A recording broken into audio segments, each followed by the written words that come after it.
Thank you very much, Kevin. It's a pleasure and an honor to be here. It has been a long time since I was last in Cardiff. But the very first time I was here, I can't remember the year it was in. But that was, I think, the first time I met Kevin. It was the day he got appointed at Cardiff University. He had his interview that afternoon, and I was hanging out as a post-seminar speaker with some friends at the pub. And Kevin came over, and then someone from the panel came over and gave away that he had been selected for the post. That must have been quite a while ago, Kevin. But we don't want to know exactly how long it has been. It is a pleasure to be back. It's a very appropriate place that we're in now for my talk. I understand this is the old Cardiff municipal headquarters. This is it not, the place where local democracy has shaped up in Cardiff? And this is precisely what my talk is going to try to talk about, in a way. It's a talk about the city, but not so much the city as a geographical assemblage of bodies and people, which it definitely is, but the city as a place for civic engagement. We all know that the original Greek name for a city is Polis. That is the place for the democratic encounter of citizens that dwell in the polis, in the city. Many of you undoubtedly have heard or perhaps seen our infamous stand-up comedian Russell Brand in conversation with Jeremy Paxman. It's quite a stir that it caused, at least in my corner of the world, because he said, Russell Brand that is, there's no point in voting any longer. There is nothing to vote for. Well, that is in fact something that many academics of my kin have been arguing for quite a while, and have been arguing in ways a bit more theoretically, academically coherent than Russell Brand did. For me, this did not come as a surprise. This was actually quite intriguing account of the state of affairs that we're living in today. And that's why I put up this quote. It's not from a stand-up comedian, it's from the late Nobel Prize winning novelist, José Saramago, who has written this fantastic urban trilogy, beginning with City of the Blind, I assume well known. It takes place in the city where everyone gets blind except for that one woman who leads the blind into the chaos that the city unfolds. And the latest installment of that trilogy is called, in English, Seeing. And this is a comment from Saramago on this novel, which he wrote in 2004, was published in 2006 in Portugal, in Portuguese. It's the same city, imaginary city, where a few years earlier people went unexpectedly blind.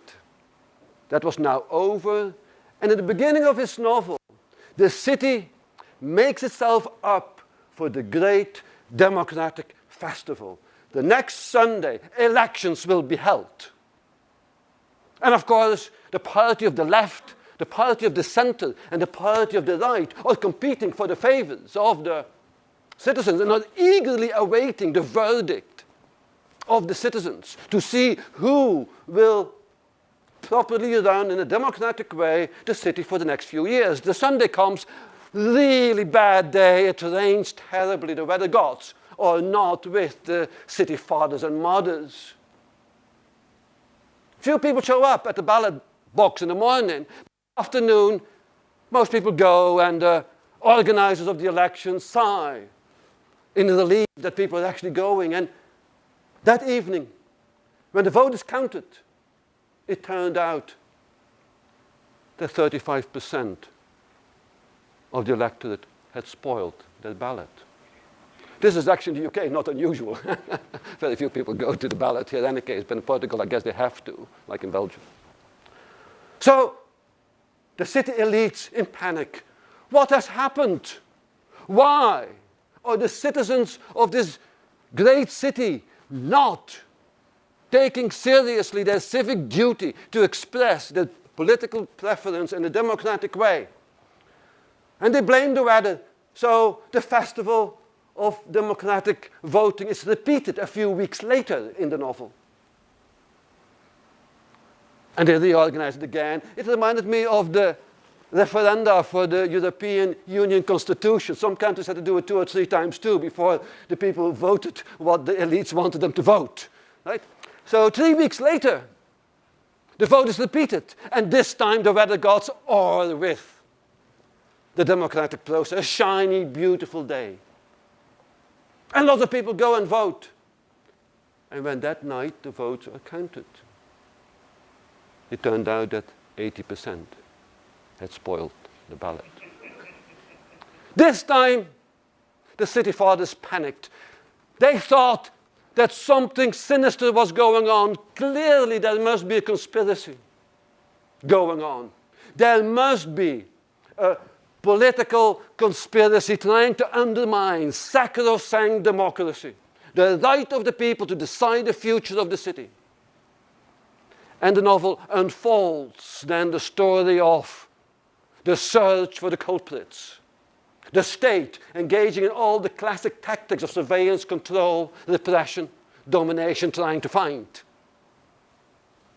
the conspiracy. Of course, there is no conspiracy. In the end of the novel, they give up and say, oh, we'll let the people disintegrate into the chaos of ungovernmentality, ungovernmentability, and the city council and the parties decamp to somewhere else, leaving the city to its own devices. And what happens? Nothing. Professors keep on professing, dentists keep on looking at teeth, lawyers keep on lawyering, and everyday urban life just continues in an orderly manner. So this book, I think, this novel is, as is often with José Saramago, a wonderful allegory. It's an allegory of the situation, the condition that we're in. It is what I and many others now have begun to name as the post-political city. There is a city where democratic engagement has been reduced to techno-managerial organization, where dispute and radical disagreement about the world we want to inhabit has been limited, reduced to matters of technical or managerial concern.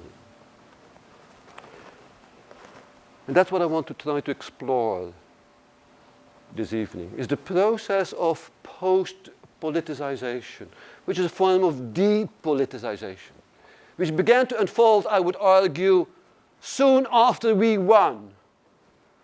Those old enough remember very well, undoubtedly, when we won. It was 1989, when this infernal wall came down and Western democracy became victorious, to such an extent that even those who disagreed or had forgotten that the 20th century is over and would hold on to the old ways of doing things would be bombed back to the Stone Age. Ask the citizens of Baghdad or Kabul what happens if one does not share the great victory of us versus the others. From now onwards, so the argument went, Fukuyama would be one of his great interlocutors, was from now onwards we would live in properly constituted democracies. History would be over. There is nothing any longer to argue over. Indeed, Jorge Agamben in 2006, together with many others, but he's one of them who said there has been a shift. He says, a shift from the model of the polis, founded on a center, the public center, Agora, to a new metropolitan spatialization that is certainly invested in the process of de-politicization. So there is an increasing argument that the functioning of democracy has changed. that we're in a process of de-politicization. That's a bit odd, is it not, given what has happened in our cities since at least the magical year 2011. That's what the other side depicts. We've seen an extraordinary resurgence, starting with the self-immolation of the Tunisian vegetable salad that sparked off unexpectedly a revolution in Tunisia rapidly, leapfrogging to other places, Cairo, etc. Then the Occupy movement began to occupy places in the city, expressing a radical discontent. Spain, hundreds of thousands of people in the M15 movement, usually referred to as the indignados, after the financial bubble of 2008, they collapsed, took over Plaza del Sol, Plaza de la Catalunya, to do what? To ask democracy now. Now, that's not a sign of depoliticization, is it? So this is the paradox that I want to, these are a few pictures of this magical year, 2008, at a time that no one thought that anything would ever happen again in the global north. We had from city to city. And it hasn't stopped. It's happening now today in Sofia. The university has been down for 6 weeks and occupied. It's happening now in Romania. It's happening now in Kiev. God knows where it might happen tomorrow. Cardiff? Unlikely. So this is the paradox that I want to talk about. The paradox between the alleged procedures of depoliticization, the disappearance of the political and its replacement by forms of techno-managerial management on the one hand, and this sort of hesitant reappearance of real political movements of some sort that demand not just a specific demand of jobs, a better environment, good housing. No, they demand democracy, equality, freedom, now. I'm going to unfold this in 5 themes. The first one is the one that is closest to my academic heart, which is theory. I'm going to argue that urban theory, very well presented in the practice of urban planning today, which is dead in the UK, as we all know, and we should not hide it. I think we are witnessing the end of critical theory in light of the political processes that we've seen happening. Secondly, I will say something about this process of post-politicization. I've used the concept now a couple of times. I'll try to go to some of its characteristics. What precisely do I and others mean by the disappearance of the political in a form of what we call post-politicization? To thirdly quickly say something about my theoretical entry here. How can we make sense of the paradoxical situation of the simultaneous disappearance of politics and the reappearance of the political? And then I'll say something about the aftermath, the implications for thought, urban thought, political thought, in the aftermath of the spectacular urban events, forms of repoliticization that we've seen hesitantly emerging since 2011.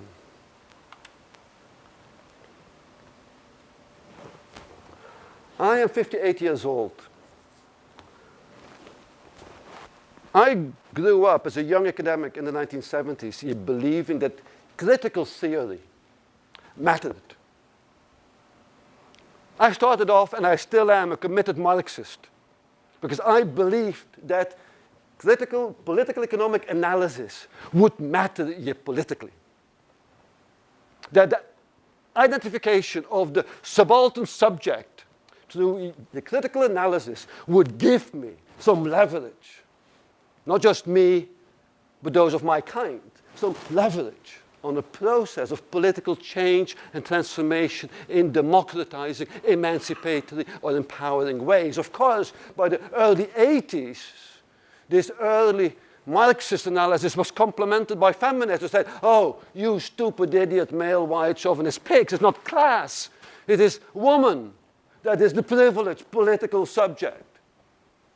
Subsequently followed by the post-colonial theorists who, in their own desperate search for an emancipatory political subject, claimed it's the subaltern. Each of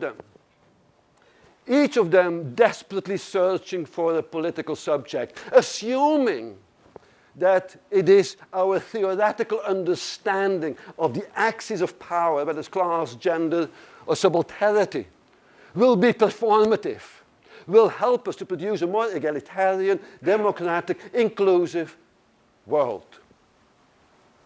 I think that's wrong.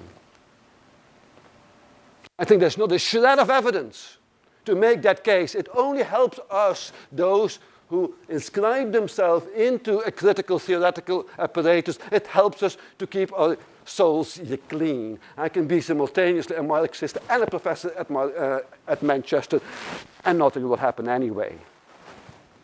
But still, I'm this radical, democratic, emancipatory political subject, and I can have arguments until the cats come home in the pub about how to change the world. While others are actually doing it. That is going to be my point.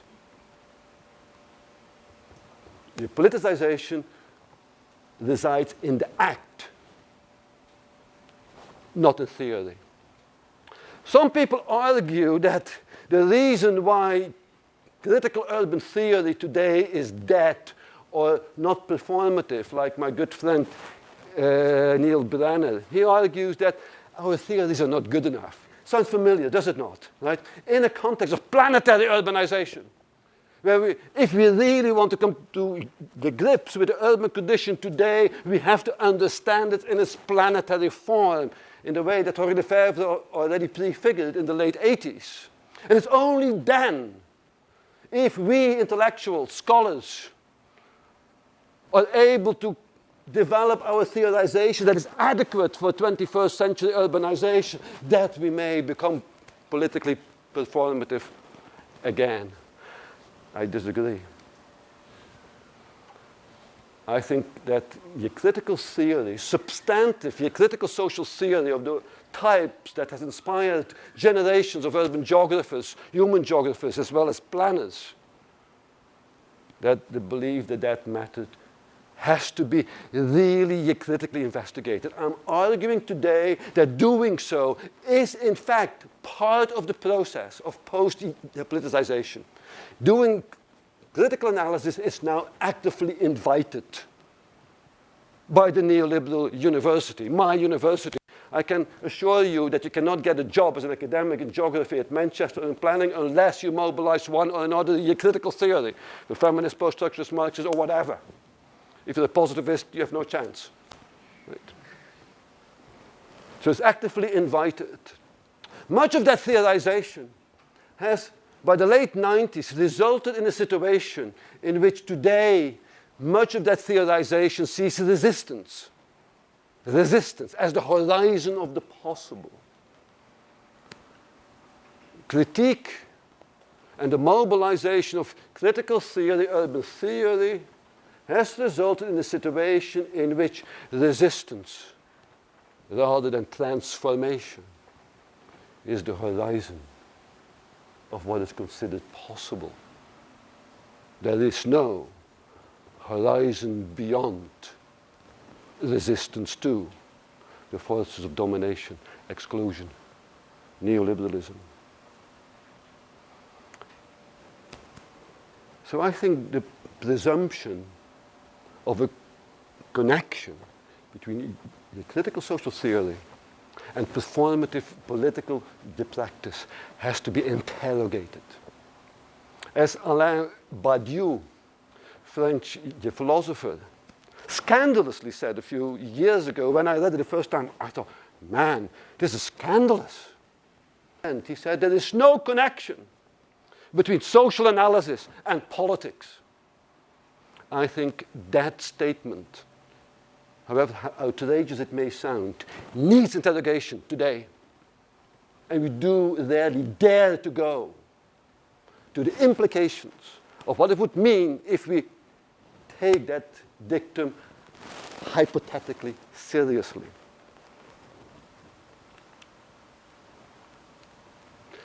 When I was making this case before 2011, it remained very theoretical. Today, things are very, very different. Since the magical year 2011, where we have seen indeed the proliferation of forms of urban insurgency and urban insurgent citizenship. And there's no other words that can be described, that can be used, than to call it insurgencies. And I'm going to argue that possibly these urban insurgencies mark or a symptom of a hesitant return of the political in post-democratic or post-geopolitical times. There is a connectivity between the two, in other words. These are some examples of such urban insurgencies, which of course can take a variety of forms. This is my city in August 2011. This is actually my street. That's where I live. I don't like this outburst of anarchist violence, but that nonetheless signals something. Something of radical discontent, quickly by the critical social theorist, recuperated and explained in terms of multiple exclusion, multiple deprivation, in a context of a hegemony of consumer culture and the failings of an inclusive society. Hey, wake up! As if I don't know that, as if they don't know that. They live it every day. There's something else going on here, I would argue. It, of course, symptomatically started in the suburbs, the faubourgs of the big French cities in 2005. This is suburbs of Paris, which were, as many of you undoubtedly recall, burning in 2005. But it does not all take the form of these radical, violent, anarchic outbursts. Sometimes it takes forms of organized, although not along traditional lines of political organization. That matter, I'll come back to that. But it's clearly a political expression. This is Spain, Puerta del Sol, in 2011. And look at the slogan, Democracia Real Ya. Translates into English as real democracy now. In Spain, that's quite an outrageous statement to make. This is a scandalous statement to make. Spain was the country which has, together with Portugal, the longest fascist dictatorship in Europe. Went through a remarkable democratic transition after 1978, and no one would deny that Spain is a properly constituted, properly democratically constituted country that we've all embraced. And here, hundreds, thousands, so you want real democracy now. What are they talking about? And in fact, these urban insurgencies are quite performative. The World Risk Report, that's an annual publication by the Davos, the World Economic Forum. That's where the elites of the world gather every year to chart how their imaginary of a neoliberal integrated world can become geographically real. That's what they do in Davos. Yes, how can we turn our imaginary about what a good world is into a geographically real situation? And they publish every year the World's Risk Report. That is the biggest challenge to the implementation of that dream. In 2011, not surprisingly, the financial year crisis was the great number one risk. In 2012, you can download the report, it's a really thick report, very technical stuff. The number one risk, according to the Davos elites, was seeds of dystopia. I thought, seeds of dystopia, what the hell are they talking about? So I had to download the whole bloody report and spend 3 days reading it. What they were referring to was precisely the proliferation in the world's cities of these new organized forms of radical discontent. They called it seeds of dystopia. I thought they were better called seeds of hope, but that's a different interpretation. So this is a bit of the context. I'm going to argue that these incipient forms, hesitant forms of politicization, take place in a context of post-de-politicization and the making of a post-de-political city. I don't have time in the 40 minutes or so that I have to go through all the details of this. So these are just a few of the characteristics. I've written at length about them elsewhere. Post-politics refers to a particular set of tactics, strategies that displaces the political. I'll come to what the political is in a moment. It's a particular way of disavowing the political. Post-politics refers to a process of de-politicization whereby the political is replaced by forms of consensual, techno-managerial governance. Basically, it runs as follows.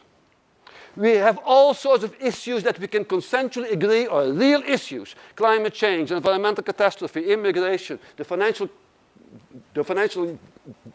crisis that we're in. Anyone who disagrees that these are issues? Of course not.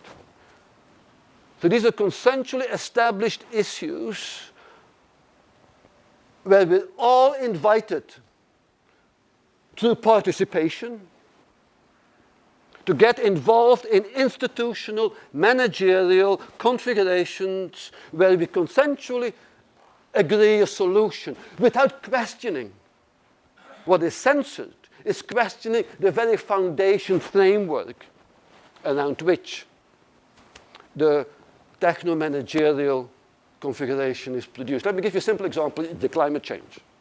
Right?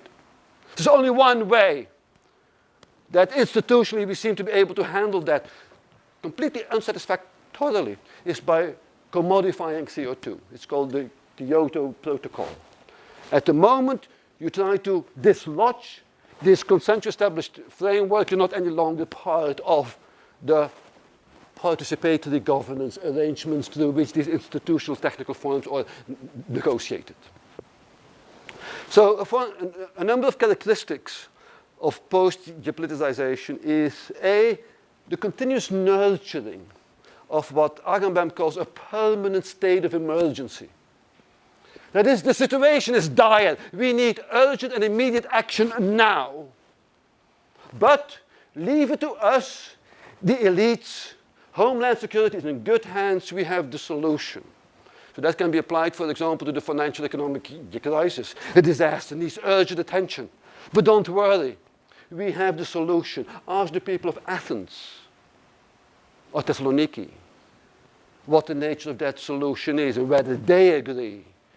And if you go on holiday to Greece or so over the summer, please go and visit Athens and look at the human urban disaster that the techno-managerial solution has brought. So the permanent state of emergency that suspends the proper democratic negotiation. It's characterized by a process of the economization of politics.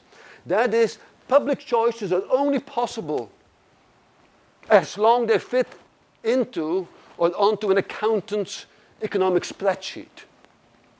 If I were to say today, let's have free education for all, say, that cannot happen. It's not economically viable.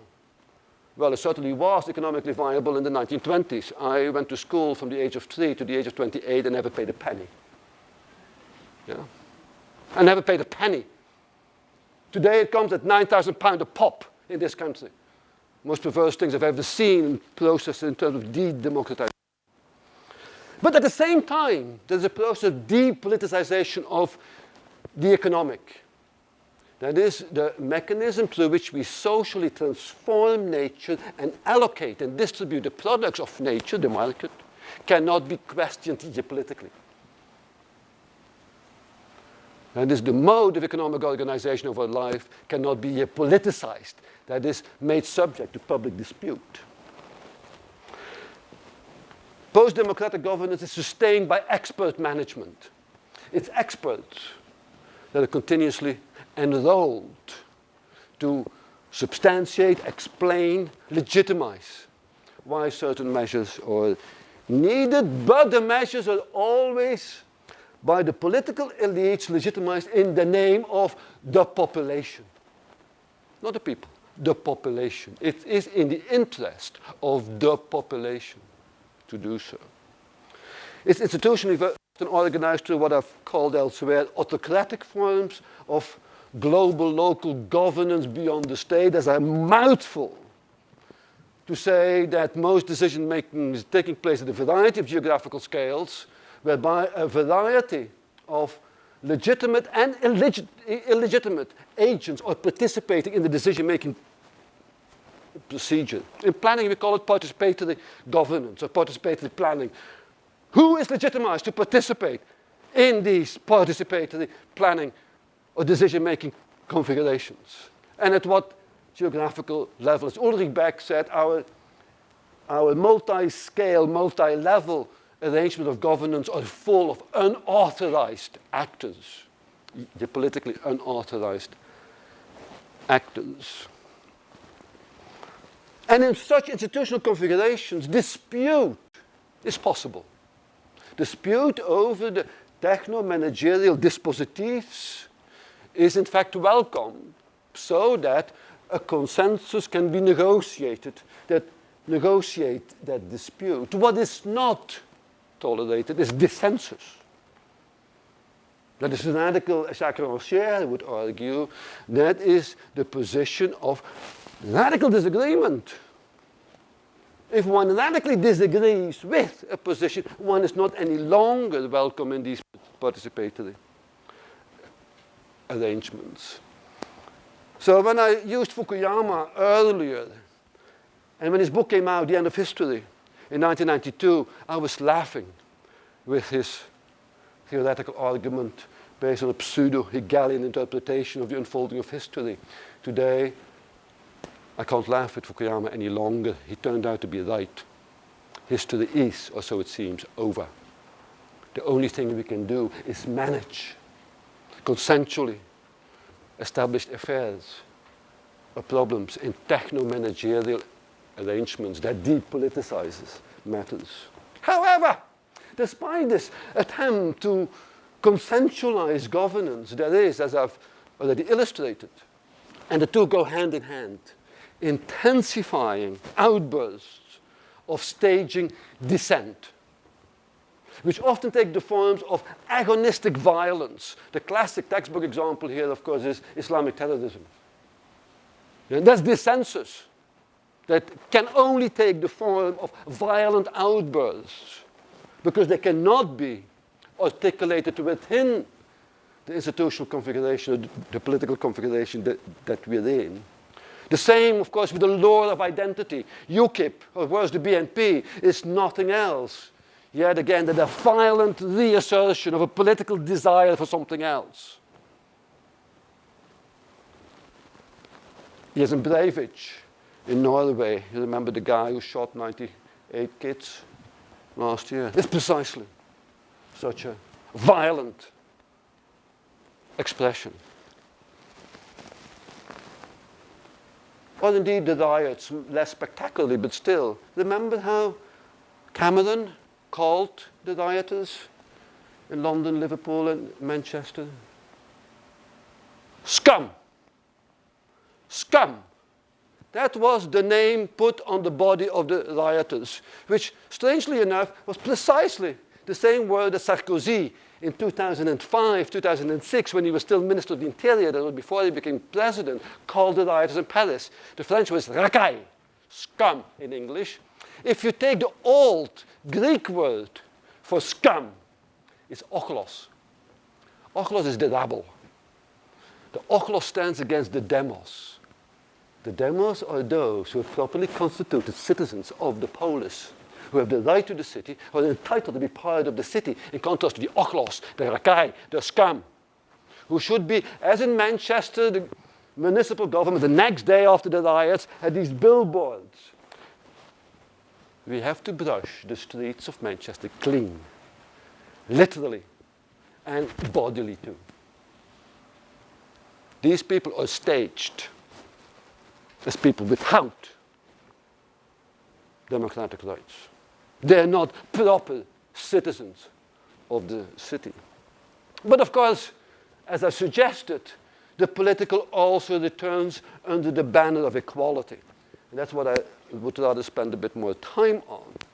There's the passion for the real of equality, as exemplified by the Egyptian, Tunisian, Turkish, Greek, Occupy and associated in Sao Paulo, Rio de Janeiro, Tel Aviv. It proliferates. There's something else going on here. These incipient movements mark for me potentially the return of the political. Now I have to make a distinction, and I have to do this very quickly. There's a long theoretical lineage that thinks through the conceptual difference, theoretical difference between politics or policy making, that is the instituted form of decision making, including the social agent and actors that participate in the process through which decisions are made. It's what in French is called la politique, which we understand very well. Right? And the political, which in French is called le politique. Le. The political stands for the radical heterogeneity that cuts through the social. In other words, why do we have something called a democracy? Why was that invented? Because there is a consensus among us? Precisely not. The democratic political invention is nothing else than the assertion, axiomatic. You can't find legitimation for that in philosophy or in nature or in God. It's the axiomatic assumption of the equality of each and all, qua speaking beings, which simultaneously recognizes the radical heterogeneity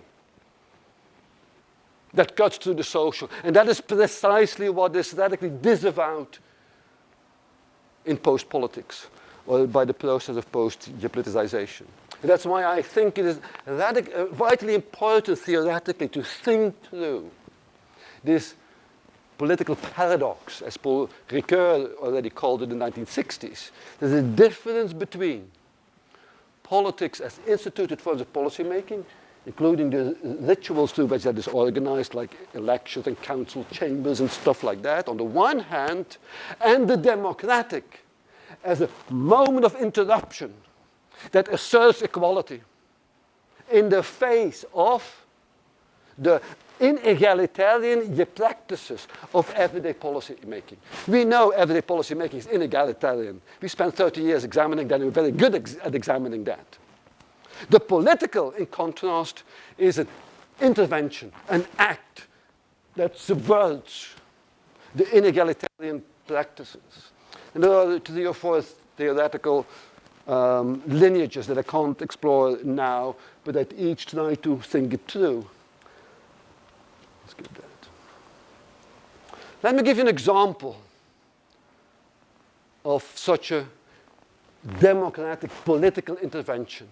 You may recall 1956, Montgomery, Alabama. I think it was in Montgomery, Alabama, African-American woman called Rosa Parks.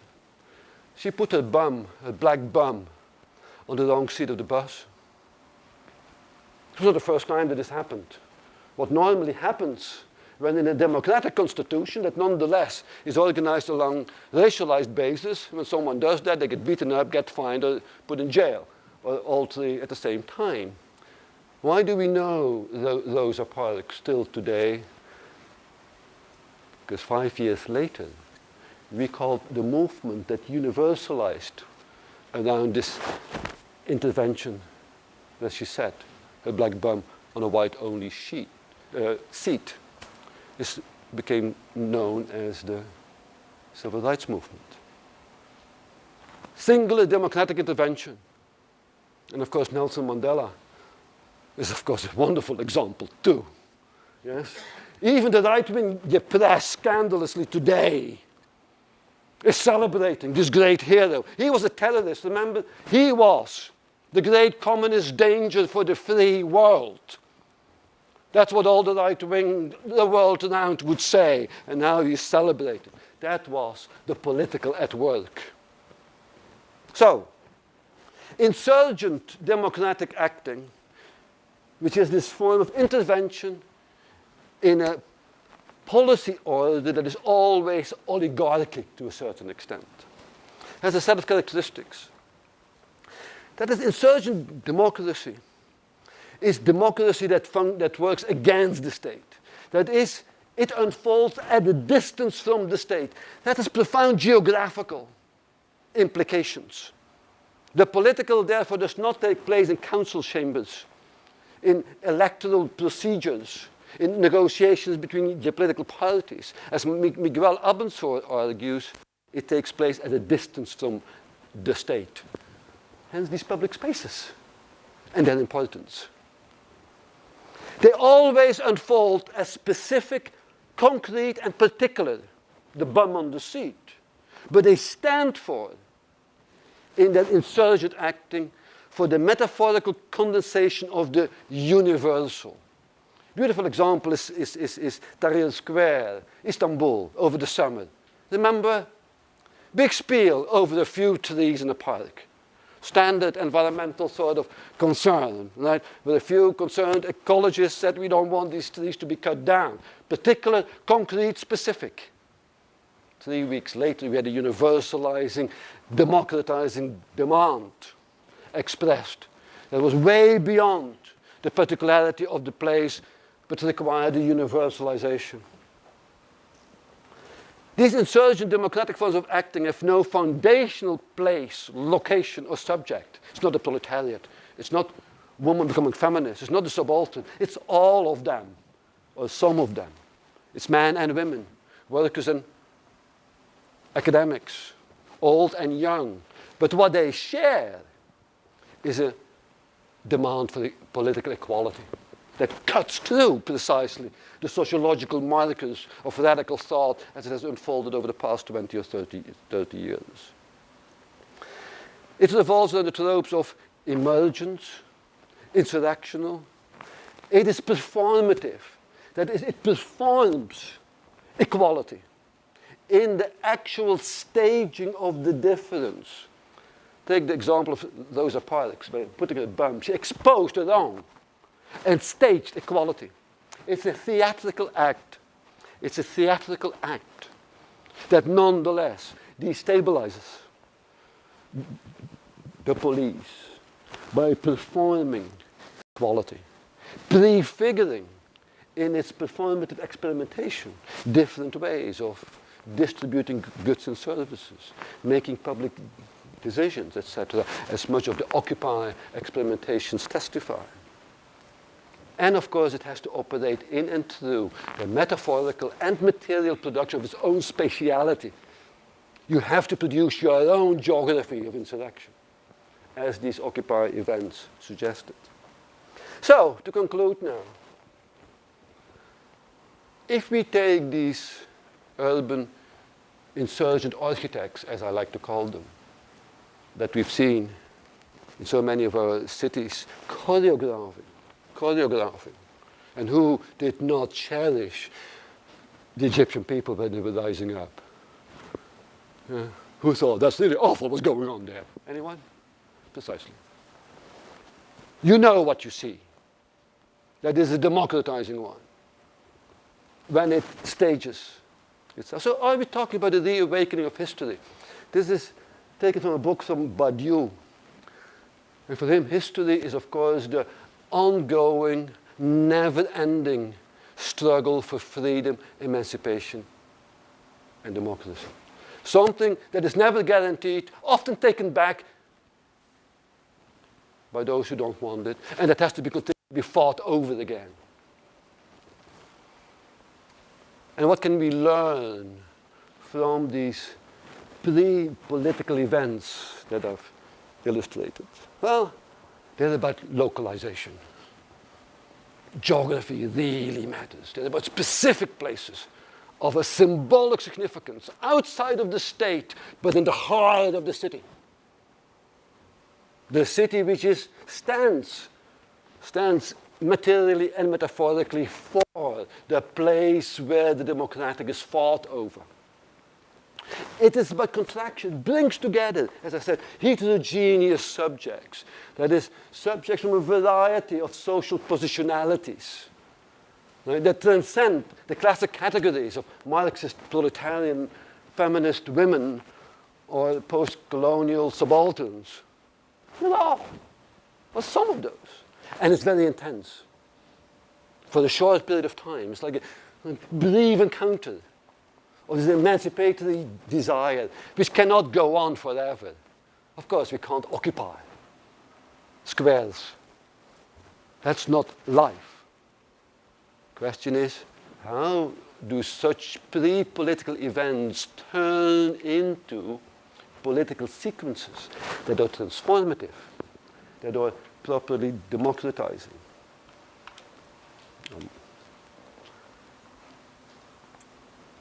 And that takes some thought, I think, as well as a lot of practice. But I don't camp in squares any longer. I like my flat, my wine, and my books too much. But I am an academic, an urban academic, scholar. So I'm asking myself, what should I think today? What should I think today? If I still believe that thought matters in articulating with such political events. And I think there's a number of, at least two things that for me are today vitally important. That is, how can we think through the process of spatializing the event in the context of planetary urbanization?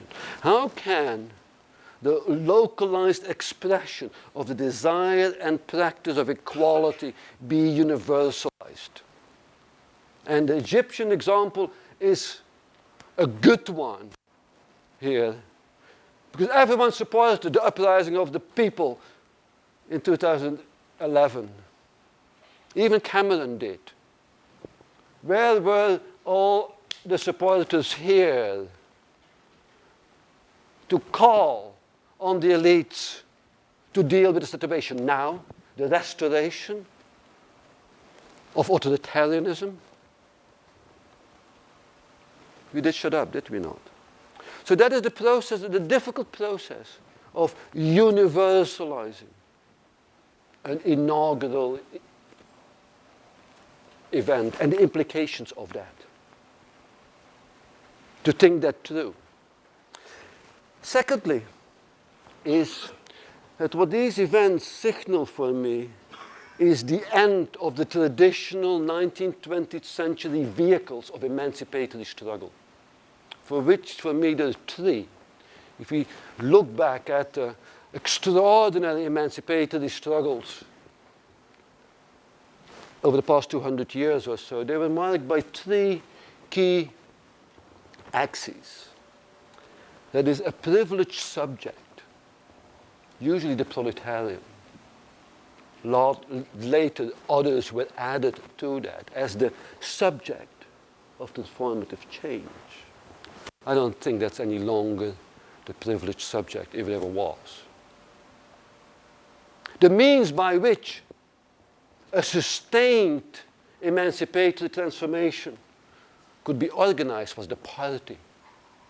The polity, the hierarchical polity, as the political conduit to organize emancipatory change.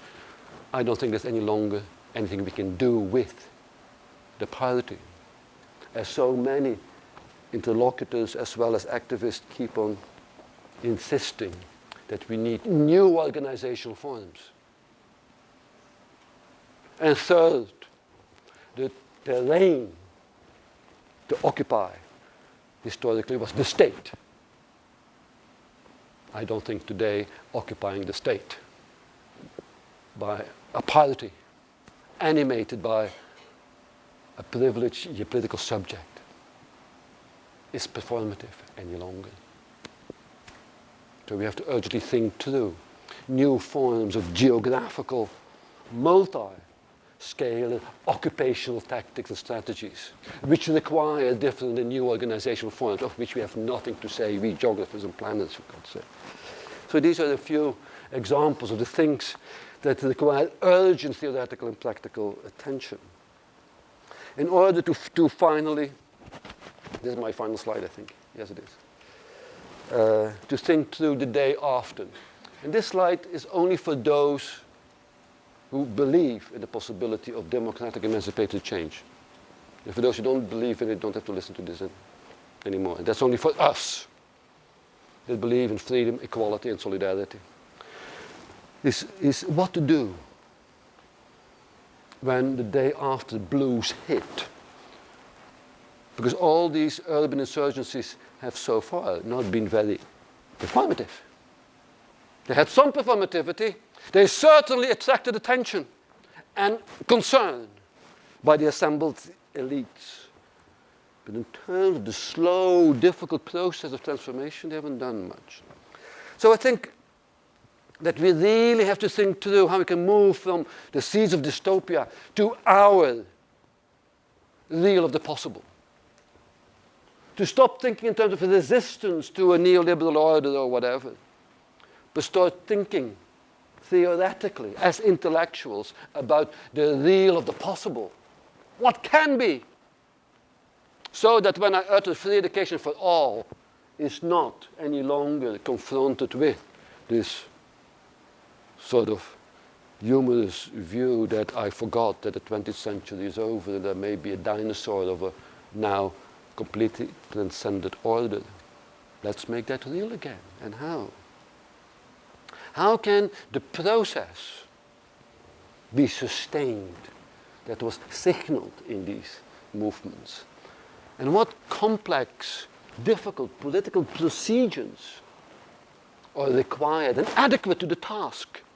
Organization, the heterogeneous geopolitical subjectivities, the terrain. How, most importantly, do we confront violence?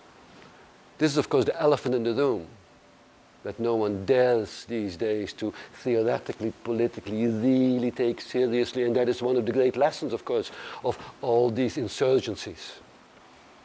At the moment, they were in danger of becoming slightly effective. They met, of course, with the violence of the instituted order.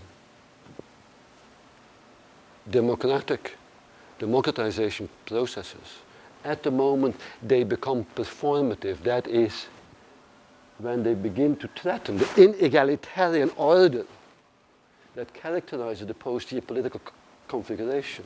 Violence will inevitably be what they will meet.